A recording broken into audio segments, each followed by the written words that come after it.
should just go back in. Alam mo yung nakakadiri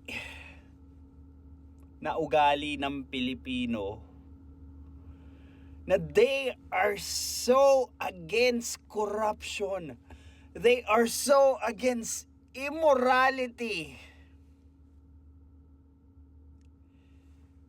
But if they are gaining something from corruption and immorality,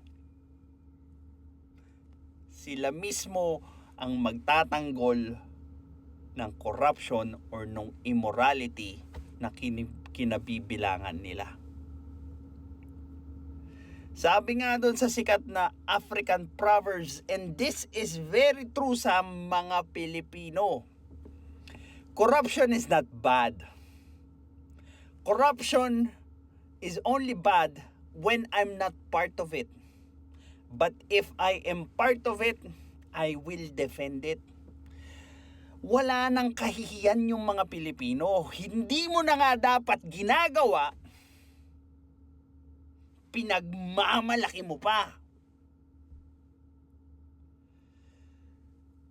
Alam mo yung sobrang kawawa ng mga businesses ng ganyan, katulad ng samgyupsala, nalalulugi sila dahil sa ginagawa ng mga PG na yan, ng mga Pilipino na yan.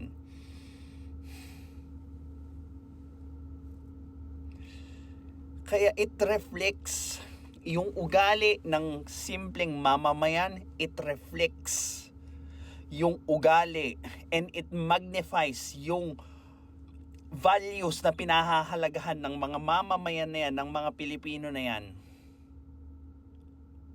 At nakukuha yan ng mga leaders at government officials natin. Corrupt yung simpleng mamamayan, anong i-expect nyo sa mga leaders na panggagalingan din tuwing botohan?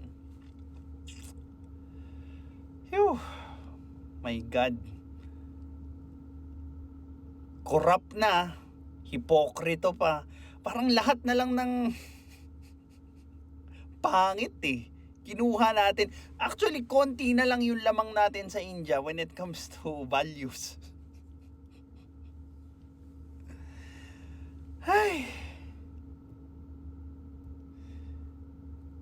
Kasi tignan nyo naman yung prevalent na actions ng mga Pilipino. Tignan nyo yung prevalent na gustong-gustong isupport na mga influencers, yung mga balahura, yung mga makakapal yung mukha, yung mga walang konsensya, yung mga walang sense. Look at the people. Look at the people na tumatangkilik ng ganyang klaseng content. Kaugali nila. This is Pinoy Extreme. Have a good day.